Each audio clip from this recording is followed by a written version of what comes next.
जय हिंद दोस्तों। तो क्या हाल है दोस्तों, मेरा नाम है नवनीत सिंह मुंदवरिया और मैं आज की इस वीडियो में लेकर आया हूँ हिंदी की सबसे ज़्यादा महत्वपूर्ण श्लोक यानी महत्वपूर्ण प्रश्नों को जो हर साल बोर्ड परीक्षा में आते हैं, इस बार भी पक्का आएंगे। अगर आपने इस वीडियो को पूरा वॉच कर लिया तो आपके 5 से 6 नंबर कहीं नहीं जाएंगे, ये मैं गारंटी लेता हूँ कि मैं उन प्रश्नों को हमेशा चुनता हूँ जो बोर्ड की नज़र से ज़्यादा महत्वपूर्ण माने जाते हैं। तो आज की इस वीडियो को पूरा देखना, क्योंकि आज की इस वीडियो में लास्ट वाला क्वेश्चन है वो ज़्यादा खास होने वाला है, क्योंकि वो प्रश्न इतनी बार आया है कि बोर्ड में नाक में दम कर रखा है। इस क्वेश्चन ने धूम मचा के क्वेश्चन पूछा गया है। तो आप इस वीडियो को पूरा वॉच करना। 5 नंबर श्लोक हैं। आपको बोर्ड एग्जाम में 2 श्लोकें मिलेंगी। जो एक श्लोक मिलेगी आपको वो पहले से ही आपको प्रश्न पत्र में दी जाएगी और दूसरी आपको अपने मन से याद करके लिखनी होगी। ठीक है, तो आपको एक हिंदी अनुवाद करना आना चाहिए और एक श्लोक याद होनी चाहिए। एक श्लोक 2 नंबर पूछी जाती है और हिंदी अनुवाद करने वाली 5 नंबर पूछी जाती है। अगर आपने एक श्लोक को याद कर लिया तो 2 नंबर, अगर आपने एक श्लोक का हिंदी अनुवाद याद कर लिया तो आपके 5 नंबर पक्के हो जाएंगे। तो ठीक है, तो 2023 हिंदी के महत्वपूर्ण श्लोक कक्षा 10वीं के लिए ये वीडियो है। कृपया इस वीडियो को पूरा वॉच करें, क्योंकि ये श्लोक हमेशा पूछे जाते हैं। ठीक है, ये 5 नंबर हमेशा आएगी। तो पहली श्लोक है बंधनम मरण बापी जयो बापी पराजय। बंधनम मरण बापी जयो बापी पराजय, बार बार दोहराइए इसको। ओवैत्र समो वीर वीर भावो ही वीरता। एक बार दोहरा पढ़िए, ओवैत्र समो वीर वीर भावो ही वीरता। अब देखिए एक साथ इकट्ठा बोलेंगे, बंधनम मरण बापी जयो बापी पराजय, ओवैत्र समो वीर वीर भावो ही वीरता। तो हमारा ये श्लोक है। और श्लोक में सबसे पहले होता है संदर्भ। इसका संदर्भ क्या है? तो प्रस्तुत श्लोक हमारी पाठ्य पुस्तक संस्कृत के या हिंदी के या संस्कृत के बात की है। वीर वीर पूजते नामक पाठ से लिया गया है। अब वीर वीर पूजते यहाँ पे डैश अंडरलाइन कर देना है आपको, क्योंकि एग्जामिनर यही देखता है ये श्लोक कौन से पाठ से लिया है, यही चेक करेगा बस। तो आपको एक अंडरलाइन खींच के पाठ का नाम लिख देना है। ठीक है, ये हमेशा ध्यान रखना, ये गलती बिल्कुल मत करना है, सीधा लिख लेना आपको। ठीक है, वीर वीर से पूजे नाम पाठ से लिया गया है। ठीक है, अब जैसे प्रसंग यानी किस विषय के बारे में चर्चा की गई है, यानी किस विषय के बारे में बात हुई है यहाँ पर। ठीक है, तो इसमें सिकंदर और पुरुराज, सिकंदर जब आप कहानी पढ़ोगे तो इसमें सिकंदर और पुरुराज के संवादों यानी विचारों, चर्चा, बात, कुछ भी संवादों के द्वारा यानी विचारों के द्वारा, चर्चा के द्वारा वीरता को परिभाषित किया गया है या वीरता को बताया गया है। बात ये की है, परिभाषित किया गया है, बताया गया है। ठीक है, तो आपको ऐसे ही लिखना है। मैं आपके लिए हमेशा सरल भाषा को चुनता हूँ जिसकी मदद से आपके इसको याद कर सके। ठीक है, तो इसका अनुवाद देखेंगे, ये 5 नंबर में आता है इसका अनुवाद। ठीक है, ये सभी 5 आपको प्रसंग, संदर्भ, व्याख्या तीनों चीज लिखनी होती हैं, तब आपको 5 नंबर दिए जाएंगे। बंधन हो या मरण हो, यानी बंधन हो या मरण हो, यानी ऊपर वाले श्लोक का हिंदी अनुवाद है ये। बंधन हो या मरण हो, ठीक है, यानी बंधन या मरना हो या किसी का बंधन हो, शादी वाला बंधन। ठीक है, या शादी वाले बंधन में कोई शादी नहीं कर रहा हो, कोई शादी भाग के जा रहा हो, या मर रहा है, कोई मर रहा हो, कोई मार के भाग रहा हो। तो यहाँ पे बात तो एक ही है, बंधन हो या मरण हो, जीत हो या हार हो, या जीत हो या हार हो, या जीत जाए या हार जाए। ठीक है, इन दोनों ही स्थितियों में यानी इन दोनों अवस्थाओं या स्थितियों में वीर समान रहता है। यानी जो वीर होता है वो समान रहता है, यानी समान व्यवहार करेगा। या जीत हो जाए तो भी समान, हार हो जाए तो भी समान, बंधन हो तो भी समान, मरण हो तो भी समान, यानी किसी की शादी हो तो भी समान, ना हो तो भी समान।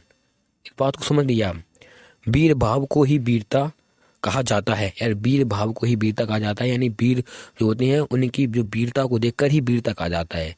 तभी तो वीर समान रहते हैं, हर वीर सभी में चीज समान रहता है, तभी उसको वीर कहा जाता है। अगर आपने इन श्लोक को याद कर लिया है तो आपके 5 नंबर पक्के हो जाएंगे अभी आपसे। ठीक है, इस वीडियो को दोबारा देखिए तो आपको वीडियो में श्लोक याद हो जाएगी, क्योंकि ये श्लोक बहुत ही ज्यादा महत्वपूर्ण मानी जाती है। ठीक है, ये महत्वपूर्ण मानी जाती है, महत्वपूर्ण है। ठीक है, तो ये श्लोक 2013, 16, 18, 20, 2023 में आएगा। इतने पूछा गया है, ये 2023 में आएगा। ये 5 नंबर हमेशा श्लोक पूछी जाती है, मैं यहाँ पे लिख दे रहा हूँ। ठीक है, ये 5 नंबर श्लोक आपसे पूछी जाएगी, तो आप बिना किसी परेशानी के इसको याद कर लीजिए।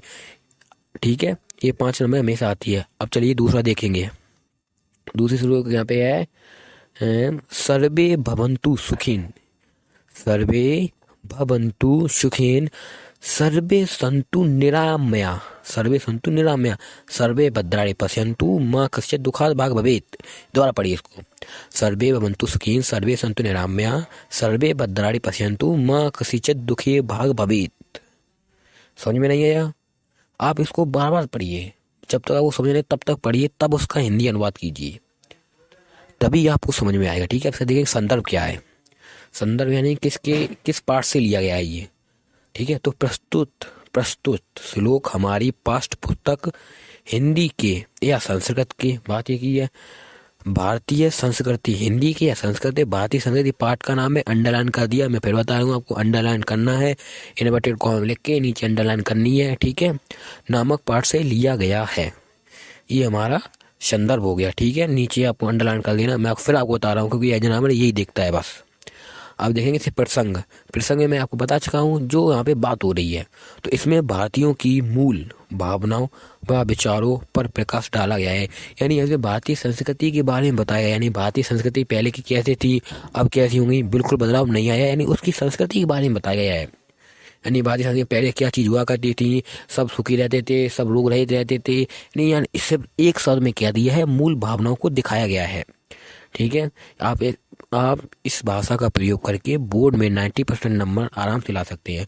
अगर आपको ऐसी वीडियो देखनी है तो चैनल को लाइक और सब्सक्राइब जरूर कीजिए और ज़्यादा से ज़्यादा शेयर करिए। ठीक है, चलिए नीचे पे डालते हैं अनुवाद पर। ठीक है, अनुवाद इसका बहुत ही महत्वपूर्ण है, अनुवाद तो जरूर देखें। अनुवाद इसका बहुत ज़्यादा महत्वपूर्ण रहता है। इससे पहले चैनल को लाइक और सब्सक्राइब जरूर कर दीजिए।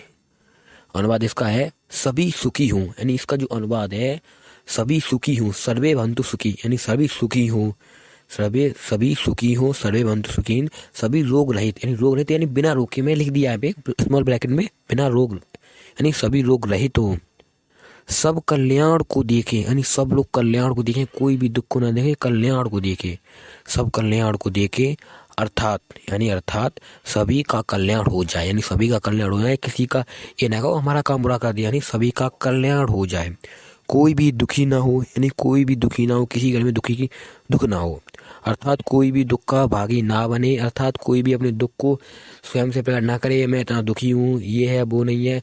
तो इन सब का मतलब एक शब्द में ये कहो, हम सब के प्रेम भाव से मिलकर रहना चाहिए, सभी सुखी हों, सभी रोग रहित हों। ठीक है, सभी कल्याण को देखें, कोई भी अकल्याण को बिल्कुल ना देखें, कोई भी दुखी ना हो। ठीक है, तो यही श्लोक थे। अगर आपने इस श्लोक को याद कर लिया तो आपके 5 नंबर से पक्के हो जाएंगे, और मैं ये गारंटी लेता हूँ इन श्लोक में ही से ही पूछे जाएगी और इससे बाहर कुछ नहीं आएगा, क्योंकि ये पहले और तीसरे चैप्टर की थी और पहले और तीसरे चैप्टर में से ही पूछी जाती है हमेशा। ठीक है, तो आप इन श्लोक को जरूर याद कर लीजिए। आशा करता हूँ आपको हमारा ये वीडियो अच्छा लगा होगा। ठीक है, क्योंकि ये श्लोक, इससे पहले मैं आपको बता दूं, इन श्लोकों ने धूम मचा के रखा है। ये जब मैं पेपर देने गया था तो इनमें से ही एक श्लोक आया था, सर्वे भद्राणु पश्यन्तु वाला, मुझे मिला था पेपर में और मैंने कर दिया था। ठीक है, तो मैं आपको बता रहा हूँ, अब फिर बता रहा हूँ आपको, इन श्लोक को रट लीजिए। आपके 2 श्लोक के नंबर, 5 हिंदी अनुवाद के नंबर इसी वीडियो में पक्के हो जाएंगे। आपके नंबर कोई नहीं आपसे ले पाएगा, और मैं गारंटी देता हूँ अगर ये श्लोक नहीं आए तो आप जहाँ बताएंगे मैं वहाँ लाऊंगा, ये यूट्यूब चैनल छोड़ दूंगा अगर नहीं आए, क्योंकि ये श्लोक बहुत ही ज़्यादा महत्वपूर्ण है। ठीक है, और कमेंट में ये भी बता देना आपको अगली वीडियो किस टॉपिक पे चाहिए, मैं उस वीडियो को आपको दूंगा। ठीक है, और कुछ दिनों से वीडियो नहीं आ पा रही थी, इसलिए मैं क्षमा पाऊंगा। ठीक है, और अपने भाई के चैनल को सपोर्ट जरूर कीजिए। ठीक है, अगले वीडियो में चैनल में आपके लिए शायद इंग्लिश में टॉपिक लूँगा, उसी पर बनाऊंगा। ठीक है, इन श्लोकों को आप याद कर लीजिए। मैं एक दिन में एक वीडियो जरूर अपलोड किया करूँगा, जिसकी वजह से आपके बोर्ड में 90% मार्क कन्फर्म हो जाएंगे और कहीं नहीं जाएंगे। मिलते हैं अगली वीडियो में, तब तक के लिए बाय।